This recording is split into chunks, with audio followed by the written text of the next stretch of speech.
नेत्र बंद किए और ध्यान लगाए, देखा उस सुग्गे ने कथा को सुन लिया। और जैसे ही भोले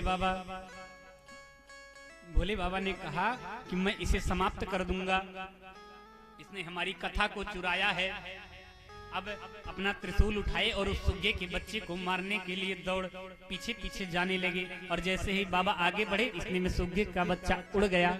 और जब उड़ गया, अब सुग्गे का बच्चा आगे आगे, बाबा पीछे पीछे दौड़ रहे हैं। विचार करिए, यही भगवान की माया है। जिनके केवल देख देने से संसार का लय हो जाए, वो एक सुग्गे के बच्चे के पीछे त्रिशूल लेकर के दौड़ रहे हैं। अब भागते भागते वह सुग्गे का बच्चा व्यास जी के आश्रम में पहुंचा। और व्यास जी की पत्नी अरणी मैया नवशक्त श्रृंगार करके जमुआई ले रही थी। और जैसे ही जमुआई के लिए मुंह खोला, वह सुग्गा उन्हीं के मुख में प्रवेश कर गया। और जैसे ही मुख में प्रवेश किया, इतने में भोले बाबा हाँफते कांपते हुए आ गए। और जैसे ही व्यास जी ने देखा कि बाबा, तुरंत उनको प्रणाम किए, कहा। अब भोले बाबा कहे, यहाँ तो नहीं आया। बाबा ने कहा, क्या? कहा, वही चोर जिसने हमारी कथा चुराई है। कहा, बाबा चोर आपके पास है क्या जो कोई चुराएगा? ना आपके पास चुराने के लिए धन है, ना वस्त्र है, ना घर है। अच्छा, चोरी किसकी होती है? धन की होती है, कपड़े की होती है, मकान की होती है। तो आपके पास तीनों में से कुछ नहीं है।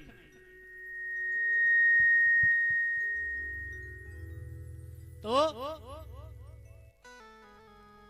कहा, बाबा आपका क्या चुरा लिया है? कहा, हमारी अमर कथा चुरा लिया है। और जैसे कहा अमर कथा चुरा लिया, कहा हाँ। तो व्यास जी ने कहा, भोला गोला बड़ा हो गया का? कहा, कोई आपके मुख से अमर कथा सुने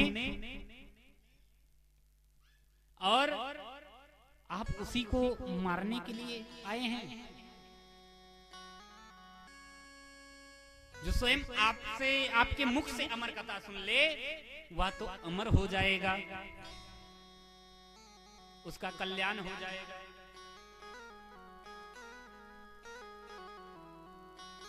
अब बाबा बेचारे अपना सर लटकाए और चल दिए फिर कैलाश की तरफ। और इधर वही सुग्गे का बच्चा अपनी माता के गर्भ में 12 वर्ष तक रहा।